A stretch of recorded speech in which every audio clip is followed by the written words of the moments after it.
Hello everyone, welcome to EduTap. So in today's 50 days 50 mark series, we'll be discussing the topic debt recovery tribunal. तो देखो date recovery tribunal पहले तो होते नहीं थे, पहले तो कोर्ट में केसेस जाते थे। तो कोर्ट में तो पैसे रिकवर करना बैंक वालों के लिए बड़ा मुश्किल होता था कि किसी ने डिफॉल्ट कर दिया बैंक लोन का तो बैंक कोर्ट चला जाता था। कोर्ट में तो महीनों महीनों के सालों सालों केस लटके रहते थे और कितना सब्सटेंशियल एसेट्स मैन पावर सब कुछ फंसा रहता था। तो फिर लाया गया recovery of debts and bankruptcy act 1993, जिसके तहत डेट रिकवरी ट्रिब्यूनल्स को इस्टेब्लिश किया गया। ओके, डेट रिकवरी ट्रिब्यूनल्स को इस्टेब्लिश किया गया अगर कोई आपका लोन का अमाउंट एक्सीड करता है 20 लाख रुपीज से, तो डेट रिकवरी ट्रिब्यूनल के पास जुरिडिक्शन है कि वहां पे केस चला जाता है और वो फिर पैसा रिकवर करवाने में बैंक वालों की हेल्प करते हैं। जो डेट रिकवरी ट्रिब्यूनल है ये कोऑपरेटिव बैंक्स पे एप्लीकेबल नहीं है इनका मैकेनिज्म, क्योंकि कोऑपरेटिव बैंक्स का अपना सेपरेट सेटिस्फैक्टरी मैकेनिज्म है। अब बैंक्स में चाहे बैंकिंग कंपनी हो, चाहे दूसरे नेशनलाइज बैंक्स हैं, एसबीआई है, रीजनल रूरल बैंक्स है, मल्टी स्टेट कोऑपरेटिव बैंक्स पे डेट रिकवरी ट्रिब्यूनल जो है उनकी जुरिस्डिक्शन रहती है। कोऑपरेटिव पे नहीं है, मल्टी स्टेट कोऑपरेटिव पे है। अब डेट रिकवरी ट्रिब्यूनल में एक प्रिजाइडिंग ऑफिसर होता है, सिर्फ एक ही ऑफिसर होता है जिसे प्रिजाइडिंग ऑफिसर बोलते हैं। रिकवरी ऑफिसर होते हैं जो कि डेट रिकवरी ट्रिब्यूनल में जो ऑर्डर्स पास होते हैं उनको इम्प्लीमेंट करने की पावर किसके पास होती है?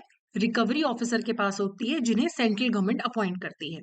अब बात अगर करें डेट की, तो डेट में अगर बैंक बाय चांस आपको कोई बाय मिस्टेक पैसा दे देता है, वो भी डेट की कैटेगरी में फॉल करेगा। अगर आप ओवरड्राफ्ट फैसिलिटी लेते हैं, वो भी डेट की कैटेगरी में फॉल करेगा। लेकिन अगर कोई बैंक का एम्प्लॉय फ्रॉड करता है, तो वो डेट की कैटेगरी में नहीं आता है, उसके लिए फिर कोर्ट जाना पड़ेगा। ठीक है, तो डेट रिकवरी ट्रिब्यूनल को एस्टैब्लिश करने की पावर सेंट्रल गवर्नमेंट के पास है। डीआरटी का जुरिस्डिक्शन क्या होगा, ये भी सेंट्रल गवर्नमेंट बताएगी। और इवन जो डेट रिकवरी ट्रिब्यूनल्स हैं, वो इंसॉल्वेंसी एंड बैंकरप्सी कोड के अंडर, जहां पे इंडिविजुअल्स के केसेस आते हैं, वहां पे एडजुडिकेटिंग अथॉरिटी भी डेट रिकवरी ट्रिब्यूनल्स है। ये जब आप इंसॉल्वेंसी एंड बैंकरप्सी कोड पढ़ेंगे वहां पे क्लियर होगा। ठीक है, तो ट्रिब्यूनल की कॉम्पोजिशन देखें तो एक प्रिजाइडिंग ऑफिसर होता है, सिर्फ एक पर्सन होता है, उसे सेंट्रल गवर्नमेंट अपॉइंट करती है। सेंट्रल गवर्नमेंट के पास पावर है कि वो एक प्रिजाइडिंग ऑफिसर को दूसरे ट्रिब्यूनल की जो दूसरा प्रिजाइडिंग ऑफिसर है उसका फंक्शन परफॉर्म करने के लिए भी बोला जा सकता है। अब जो डीआरटी का प्रिजाइडिंग ऑफिसर है, उसे 4 साल के लिए अपॉइंट किया जाता है और टिल द एज ऑफ 70। पहले 65 था, अभी ये 70 है। जो इंसान डिस्ट्रिक्ट जज रह चुका है या डिस्ट्रिक्ट जज है या एलिजिबल टू बी डिस्ट्रिक्ट जज है, उसे ही प्रिजाइडिंग ऑफिसर बनाया जाता है।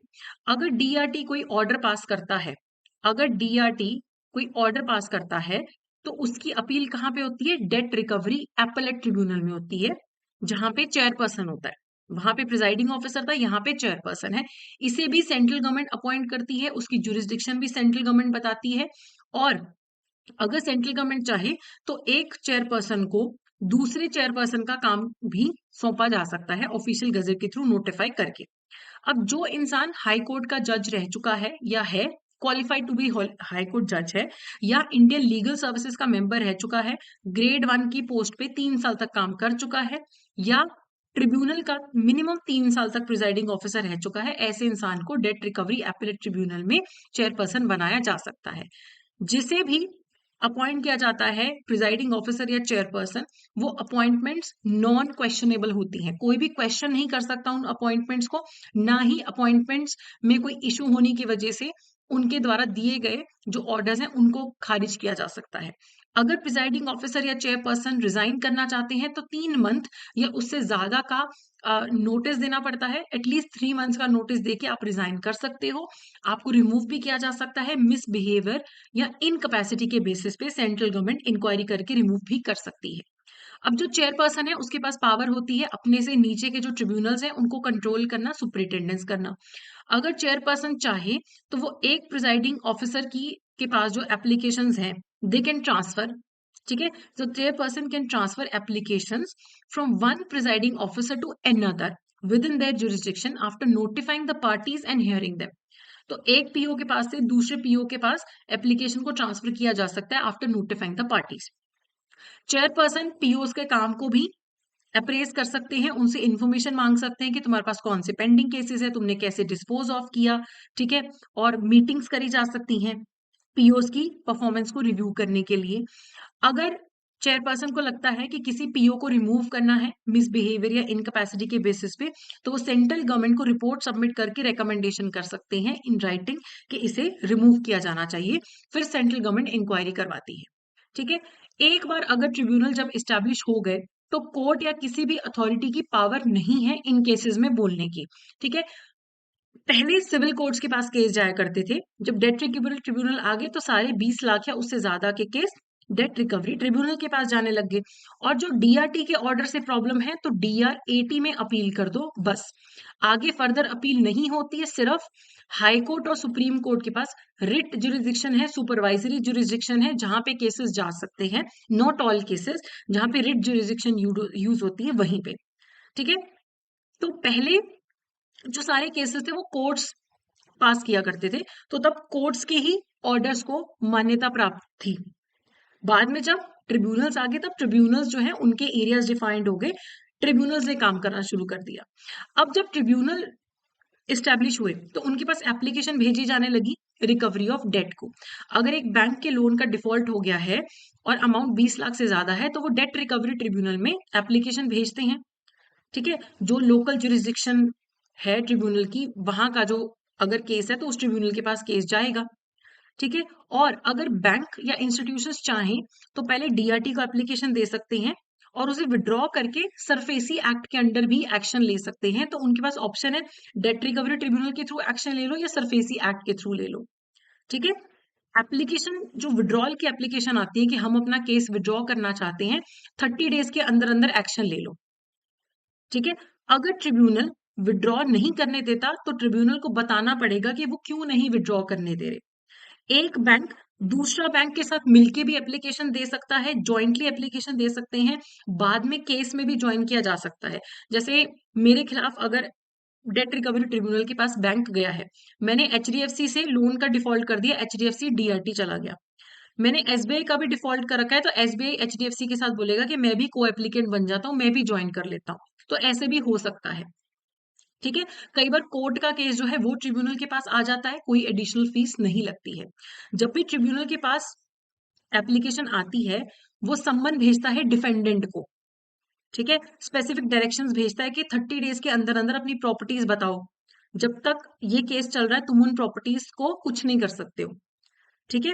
जो डिफेंडेंट है, वो अपनी प्रॉपर्टीज को, जो गिरवी रखी हुई प्रॉपर्टीज होती हैं, उनको ट्रांसफर नहीं कर सकता बिना ट्रिब्यूनल की अप्रूवल के। ठीक है। अगर बाय चांस ऐसी एसेट्स का सेल होता भी है, उसका पैसा बैंक के पास जाना चाहिए।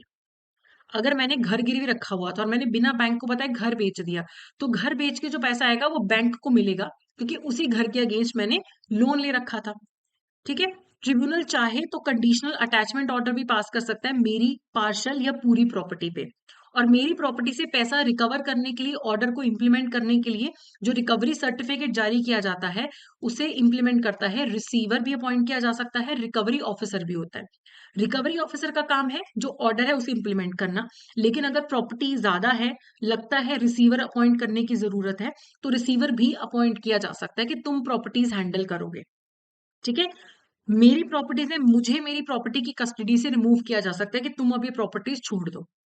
ठीक है। और रिसीवर को प्रॉपर्टीज दे दी जाती हैं कि तुम्हारे पास अब नेसेसरी पावर्स हैं, सूट फाइल करना है, रेंट कलेक्ट करना है, प्रॉपर्टी मैनेज करना है, तुम करो। एक कमिश्नर भी अपॉइंट किया जा सकता है डिफेंडेंट की प्रॉपर्टी की इन्वेंट्री को देखने के लिए, उसकी प्रॉपर्टीज को सेल करने के लिए। ठीक है। अगर आपको डेट रिकवरी ट्रिब्यूनल का ऑर्डर नहीं पसंद आता, तो आप डीआरएटी के पास जा सकते हैं। लेकिन अगर जो डीआरटी ने ऑर्डर पास किया था, वो दोनों पार्टीज का कंसेंट लेके किया था, फिर अपील नहीं हो सकती है। और जहां पे अपील होती भी है, 30 डेज होते हैं आपके पास, आपको अपील करना है।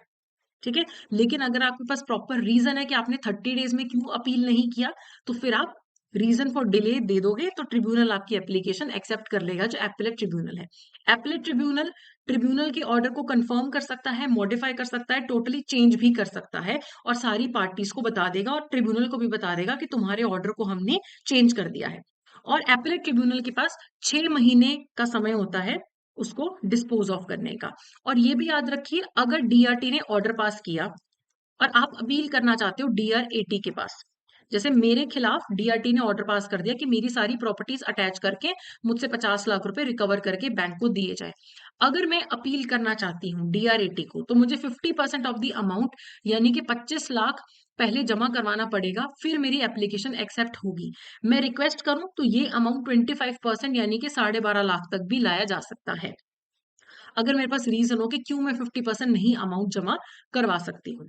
ठीक है, ये क्यों रखा गया है कि पहले 50% जमा करो फिर अपील करो, ताकि कोई जानबूझ के प्रोसेस को लटकाता ना रहे कि बैंक वाले तो बेचारे बैठे रहेंगे, पहले डीआरटी के पास गए फिर डीआरएटी के पास केस जाएगा, तो इसलिए अमाउंट थोड़ा सा जमा भी करवा लिया जाता है।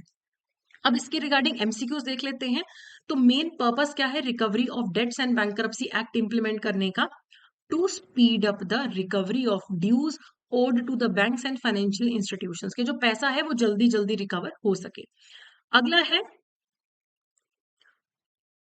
Which of the following institutions are excluded from DRT? ये तो नहीं है, ये भी नहीं है। कोऑपरेटिव बैंक्स जो हैं उनका अपना मैकेनिज्म है, वो डीआरटी के एम्बिट के अंदर नहीं आते हैं। अगला है what percentage of determined debt amount must a defendant deposit when appealing a recovery order to the DRT? DRT से डीआरएटी को अपील करना है तो पहले 50% ऑफ द अमाउंट जो है वो जमा करवाना पड़ता है। तो सी जो है यहाँ पे करेक्ट आंसर है। अगला है what is the maximum age limit of a presiding officer? तो वो है 70 ईयर्स।